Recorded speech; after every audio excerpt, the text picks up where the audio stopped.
Hello you all, welcome to my channel. Students, आज हम class 9 का जो चैप्टर 6 है मैथ्स का, लाइंस एंड एंगल्स, उसको हम लोग आज देखेंगे, व्यू करेंगे। और उसमें मैं बता दूं कि इस चैप्टर में क्या क्या हम लोगों को पढ़ना है। सबसे पहले लाइंस के बारे में पढ़ना है, किस तरह का लाइंस होता है। तो आम तौर पे आप दो तरह का लाइन जानते हैं, parallel lines, intersecting lines, non parallel lines.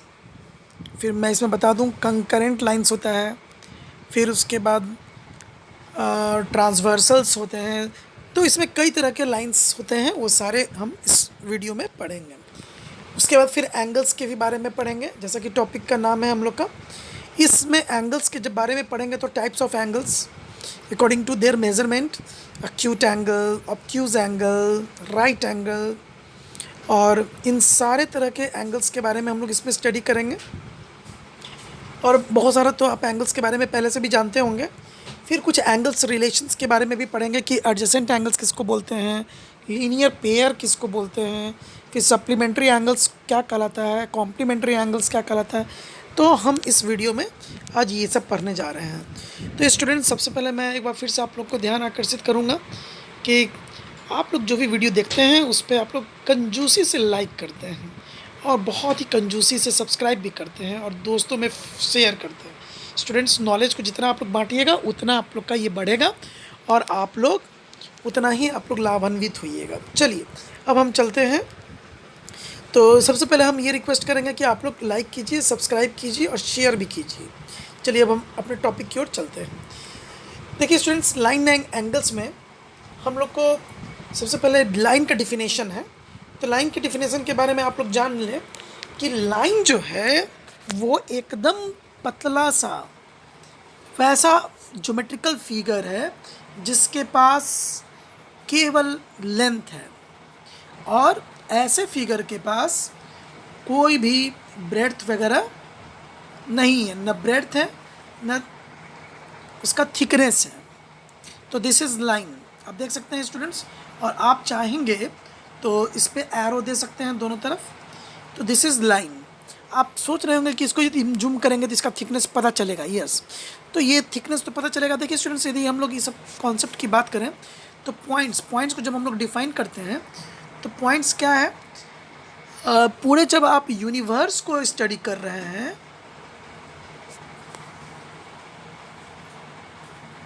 पूरे यूनिवर्स की स्टडी में अर्थ जो है एक पॉइंट मात्र का है। तो देखिए यहाँ पे अर्थ को आप एक पॉइंट बोल सकते हैं, लेकिन वही जब आप जूम करते हैं तो ये अर्थ एक बहुत बड़ा सा विशाल होता है। तो what is point? The point is nothing, just it is use to represent the location. Any location can be represented with the help of the point. जितना भी पॉइंट्स देख रहे हैं इससे केवल हम लोग लोकेशन मात्र को दर्शाने के लिए यूज़ करते हैं। और लाइन ऐसा है जो दोनों तरफ एक्सटेंड किया जा सकता है। यूक्लिड के आप पोस्टुलेट्स में भी पढ़ चुके हैं कि it can be extended both the directions इंडेफिनिटली।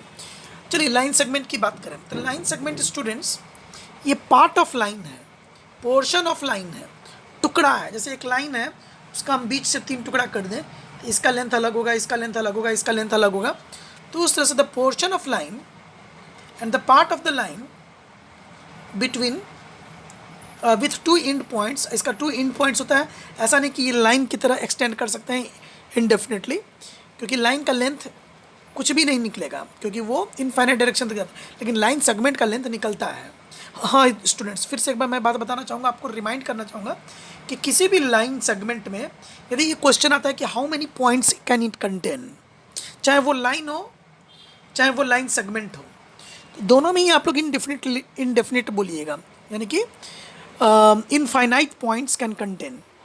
एक लाइन भी इनफाइनाइट पॉइंट्स कंटेन करता है और एक लाइन सेगमेंट भी इनफाइनाइट पॉइंट कंटेन करता है। ये ऐसा नहीं सोचेंगे कि लाइन का लेंथ फिक्स है तो इसमें कुछ पर्टिकुलर पॉइंट्स ही होंगे, number of points can be counted. नहीं, इसमें भी इन्फिनिटी है, यानी कि नॉट काउंटेबल इनफाइनाइट पॉइंट्स, और लाइंस में भी इनफाइनाइट पॉइंट्स होते हैं स्टूडेंट्स। तो ये बात आप लोग दिमाग में रखेंगे। चलिए रे जो है वो लाइन का एक ऐसा पार्ट है जो एक पॉइंट से निकल कर और दूसरे डायरेक्शन में जाता है, किसी एक डायरेक्शन में जाता है, coming from one point and going towards another direction, so this is called ray. तो this is called the initial point from where this ray is emerging out. तो अब है कोलिनियर पॉइंट्स. तो देखिए स्टूडेंट्स, जितने भी पॉइंट्स हैं, points के बारे में अब हम लोग आ गए. All the points on the same plane, clear, which lie on a straight line. जितना भी पॉइंट्स है वो एकदम एक लाइन पर लाई करता है, तो they are called collinear points.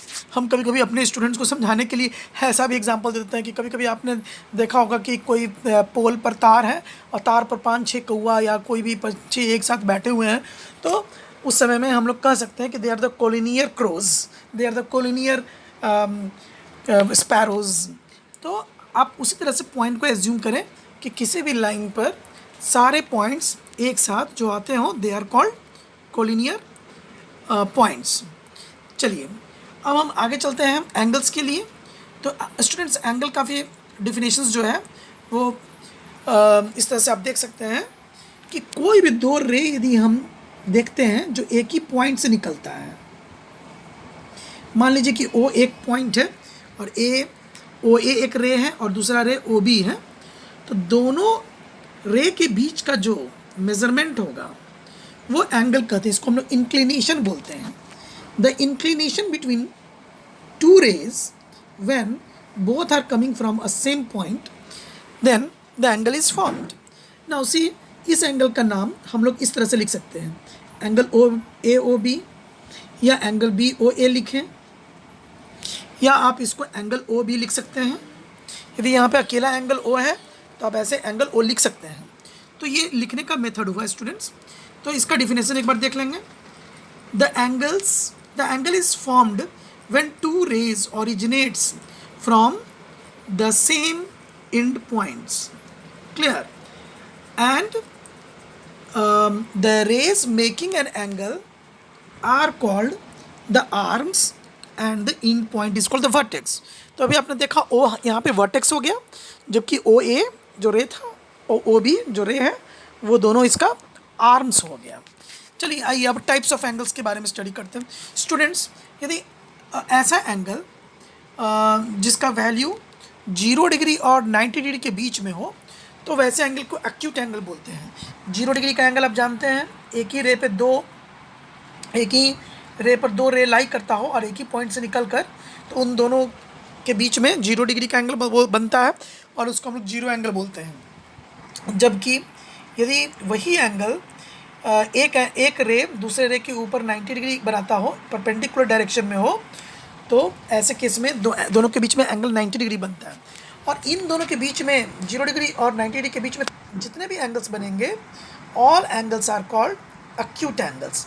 तो इसका डिफिनेशन स्टूडेंट्स देख लेंगे. An angle measure between 0 degree and 90 degree, clear, is called acute angle. Right angle तो मैं बता चुका हूँ.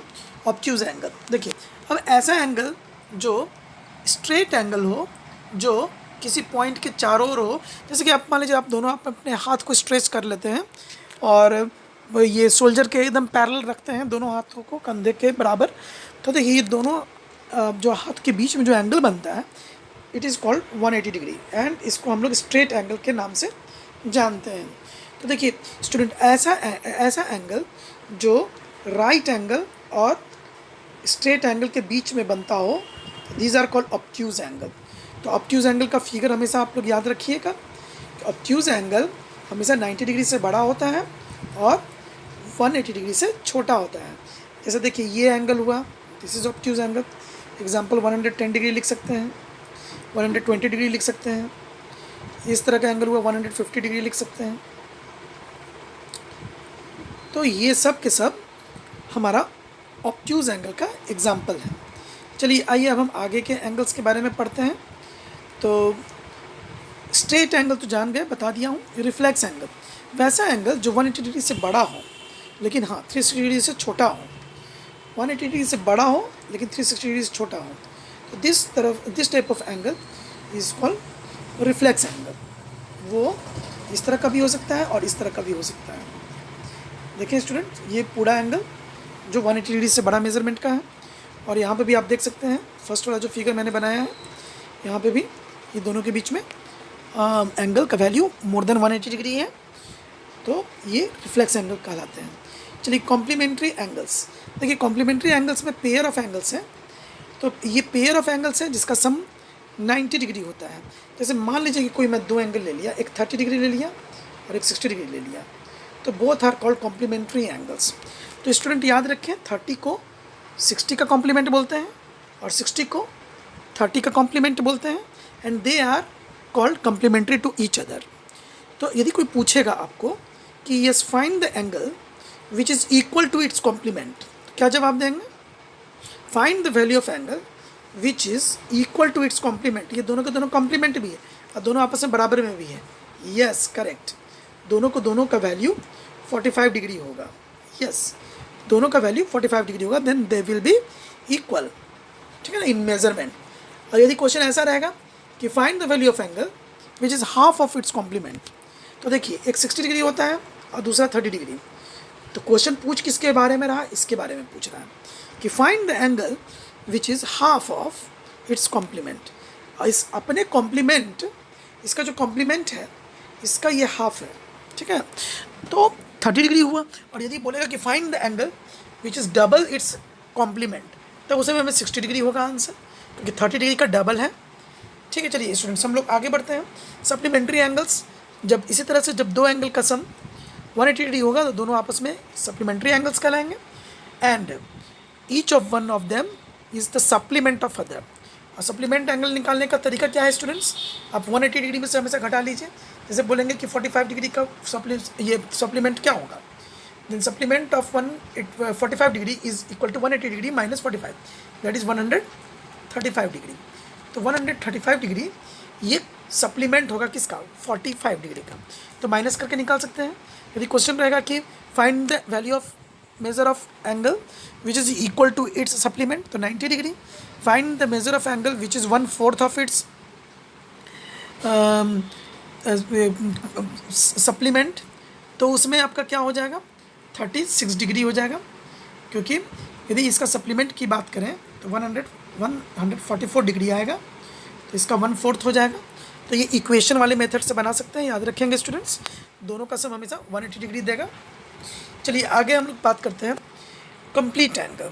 द स्टूडेंट्स अब ये ध्यान देंगे कि यदि ये एरो कंप्लीट एक रोटेशन देने के बाद पुनः उस पर आता है, तो ये दोनों एरोज के बीच में, दोनों रेज के बीच में एंगल जो बनेगा वो 360 डिग्री कहलाएगा।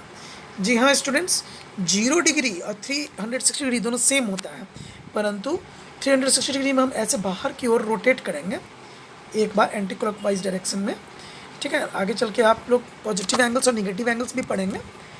तो ये एंटी क्लॉकवाइज में हम लोग एक रोटेशन दे देंगे, then the angle is called complete angle. Whereas जब हम ये सिंबल नहीं देंगे रोटेशन का, केवल एक ही रे से निकलता हुआ दो रे जो हुआ एक ही के ऊपर, एक दूसरे के ऊपर में कोइंसाइड कर रहा है, तो दोनों के बीच का एंगल 0 डिग्री होगा। बस हम ऐसे नहीं घुमाएंगे, ठीक है स्टूडेंट्स। तो ये हमारा 0 डिग्री और 360 डिग्री जो कंप्लीट एंगल है वो देख लिए। चलिए अब आइए कुछ और डिफरेंट टाइप्स ऑफ हम लोग एंगल्स के बारे में स्टडी करें। एडजेसेंट एंगल्स, देखिए students, two angles are adjacent if they have the common vertex. देखिए कोई भी दो एंगल एडजेसेंट एंगल कहलाएगा जिसका कॉमन आर्म हो। देखिए ये आर्म कॉमन है, इसी आर्म से दो एंगल काम चला रहा है और कॉमन वर्टेक्स है, इसी वर्टेक्स से दोनों एंगल का काम चल रहा है।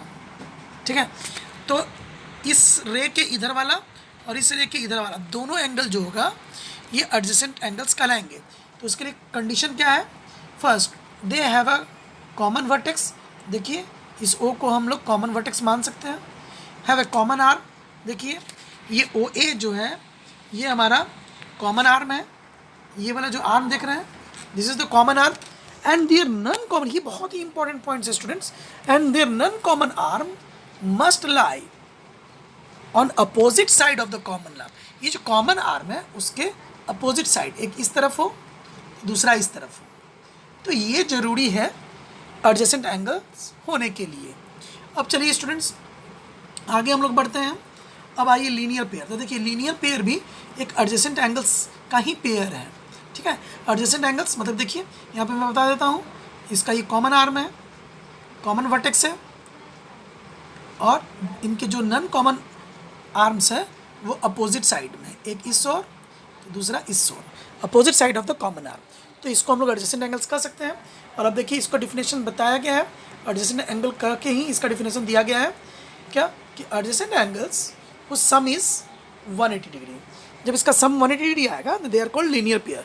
तो याद रखिएगा स्टूडेंट्स, लीनियर पेयर हमेशा एक स्ट्रेट लाइन फॉर्म करता है। यदि मान लीजिए एक्स का वैल्यू 30 डिग्री होगा तो वाई का वैल्यू हम लोग 180 डिग्री में से माइनस करके निकाल लेंगे, यानी कि 180 डिग्री माइनस 30 डिग्री यानी कि 150 डिग्री वैल्यू निकल जाता है वाई का। तो देखिए स्टूडेंट्स, दोनों में थोड़ा अंतर है, एक लीनियर पेयर का मामला है और दूसरा सप्लीमेंट्री एंगल, जो अभी हमने इसके पहले वाले पेज में देखा। तो देखिए दोनों में क्या बेसिक डिफरेंसेस है, उस डिफरेंसेस को मैं बताना चाहता हूँ। देखिए आपका लीनियर पेयर हमेशा एक स्ट्रेट लाइन से जुड़ा हुआ रहेगा, जबकि आपका सप्लीमेंट्री एंगल्स इधर उधर हो सकता है। देखिए ये 30 डिग्री यहाँ है, ठीक है ना, इंडिया में। तो देखिए दूसरा जो है अमेरिका में 150 डिग्री है। तो both angles are supplementary but they are not linear pair, clear. जबकि नीचे के एग्जाम्पल्स में देख रहे हैं जो स्ट्रेट लाइन से कनेक्टेड है, they are the examples of linear pair. चलिए अब हम आगे बढ़ते हैं, वर्टिकली अपोजिट एंगल्स के लिए चले देखते हैं हम लोग इसका डिफिनेशन क्या है। तो देखिए स्टूडेंट्स, सबसे पहले हम ये देख लें कि जब भी दो स्ट्रेट लाइन एक दूसरे को कट करता है then they form vertically opposite angles. तो इसमें वर्टिकली अपोजिट एंगल का पहले एक एग्जांपल मैं बता देता हूँ।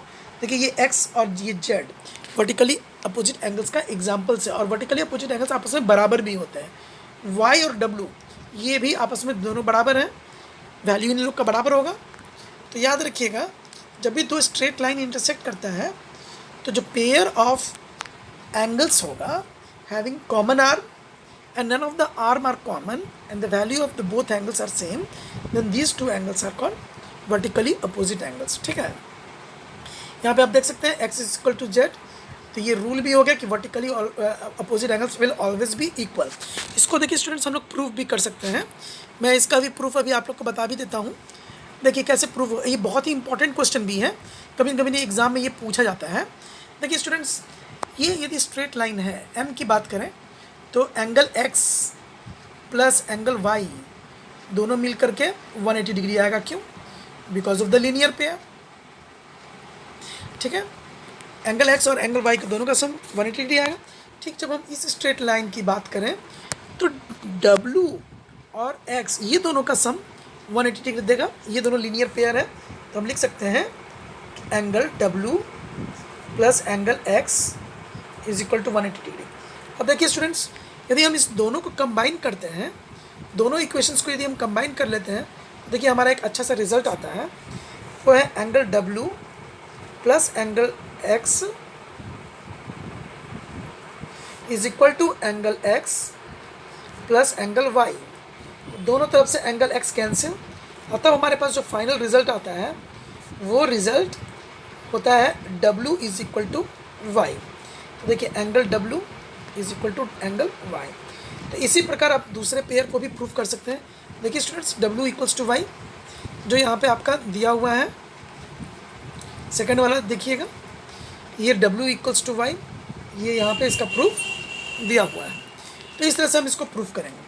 अब देखिए स्टूडेंट, इंटरसेक्टिंग लाइन्स के बारे में आप लोग समझ गए होंगे कि when two lines have a same point common then they are called intersecting lines. या बोल सकते हैं कि in a same plane if two lines are not parallel they are called intersecting lines। या ऐसा भी बोल सकते हैं, जो किताब में ये जो अभी इसमें देख रहे हैं आप, कि two lines are said to be intersecting when their perpendicular distance between two lines is not same everywhere। यदि perpendicular distance between two lines everywhere same होगा then they will be considered to be parallel line। लेकिन यहाँ पे ये दोनों intersecting lines हो जाएगा, ठीक है। यदि देखिए ये दोनों का perpendicular distance यदि सब जगह सेम है then they are called parallel lines, और यदि सेम नहीं है then they will be called as intersecting lines।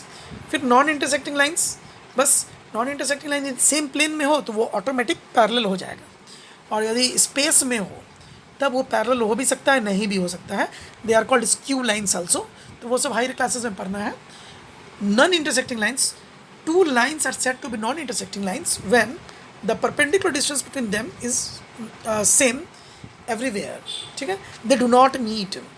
If each lines are in the same plane these are known as parallel lines.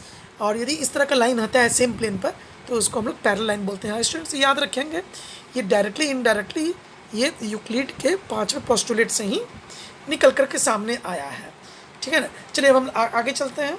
अब देखिए, जब ये दो लाइन पैरेलल्स हैं और दोनों पैरेलल लाइन एक दूसरे को इंटरसेक्ट करता है तो कुछ एंगल्स का फॉर्मेशन हुआ, जैसे एंगल 1, एंगल 2, एंगल 3, एंगल 4। मैंने इसको इंडिकेट कर दिया है एंगल्स के थ्रू। अब देखिए, तो इसमें हम लोग को 3 तरह का एंगल्स पढ़ना है।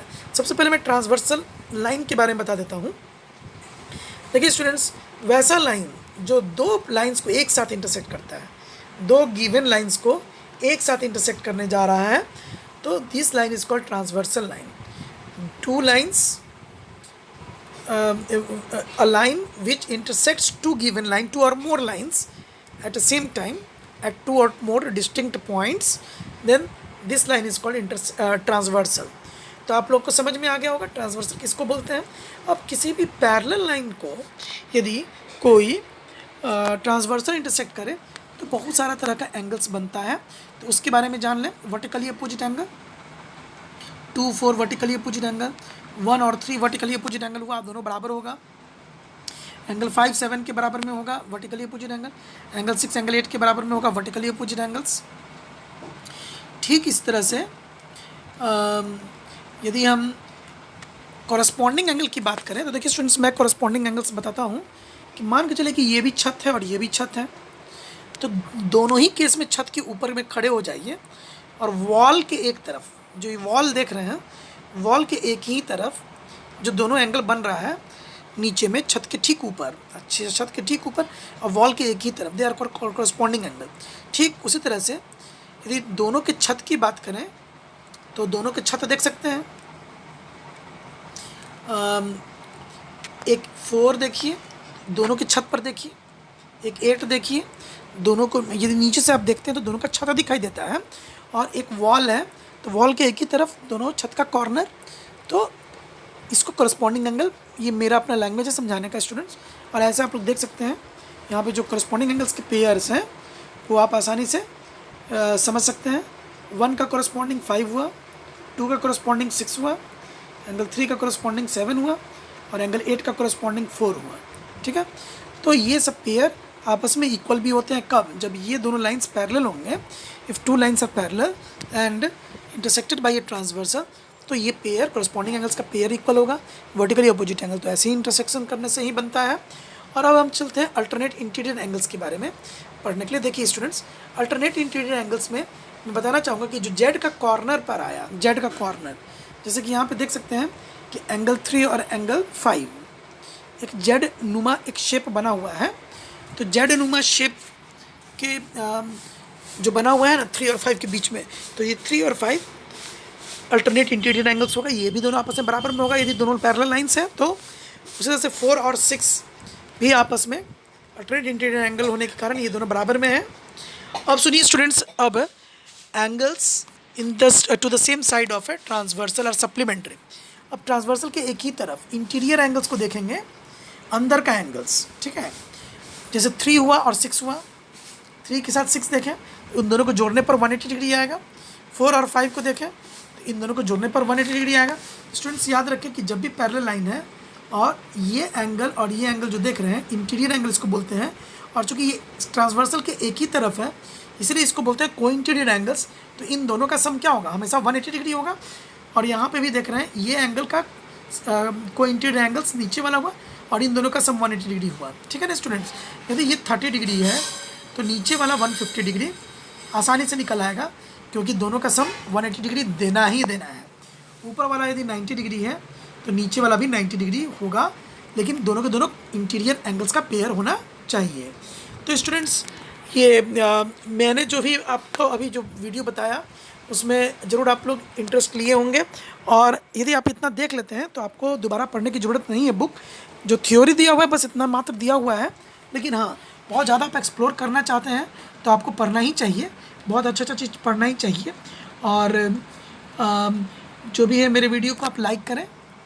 Thanks for watching. लाइक करें, इसको सब्सक्राइब करें और ज़्यादा से ज़्यादा दोस्तों के बीच में शेयर करें। और थोड़ा मोड़ा आप केवल बुक पढ़ लेंगे ना तो अब आप लोगों को बहुत ही ईजी लगेगा। चलिए, thank you all of you.